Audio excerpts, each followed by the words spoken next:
Le 6 décembre, lors d'une conférence de presse tenue à Stockholm, Mo Yan, lauréat du prix Nobel de littérature 2012, a commenté sur la censure en Chine.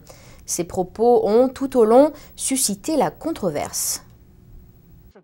Ce lundi, le dissident chinois Wang Dan, un éminent leader étudiant du mouvement pro-démocratie de 1989, a exhorté la Chine à relâcher le prix Nobel de la paix emprisonné Liu Xiaobo. En même temps, Wang Dan a commenté que son concitoyen Mo Yan n'était pas qualifié pour gagner le prix Nobel de littérature.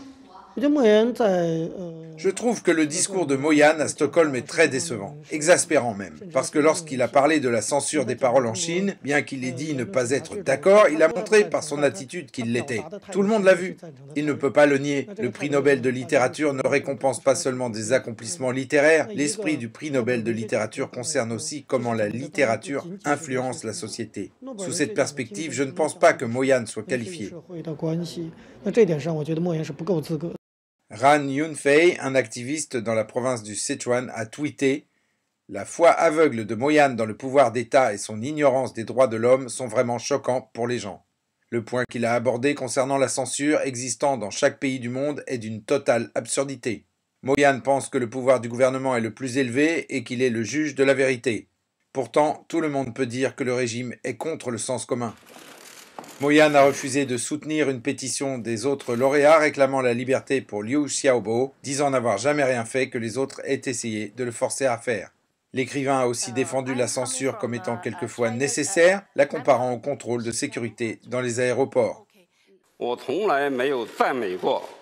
Je n'ai jamais fait aucun compliment au système de la censure, mais je crois aussi que la censure existe dans chaque pays du monde. Il y a seulement une différence de degré et la façon dont la censure opère.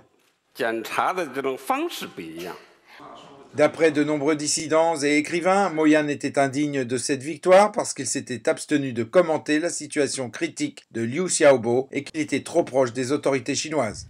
Ils l'ont aussi dénoncé d'avoir commémoré un discours de l'ancien dirigeant suprême Mao Zedong. Liu Xiaobo est un dissident vétéran impliqué dans les manifestations pro-démocratie de 1989 qui ont été écrasées par l'armée chinoise le 4 juin 1989. Liu Xiaobo a gagné le prix Nobel de la paix en 2010. Le dissident chinois a été emprisonné l'année d'avant et purge une peine de 11 ans. Son épouse, Liu Xia, a été sous arrestation à domicile depuis qu'il a reçu le prix. Jeudi dernier, les journalistes d'Associated Press ont réussi à rendre visite à Liu Xia dans son appartement, pendant que les gardiens chargés de sa surveillance étaient sortis déjeuner.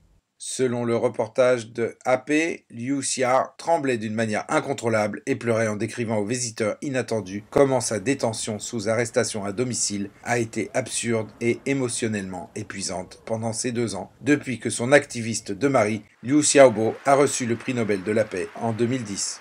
Nouvelle NTD.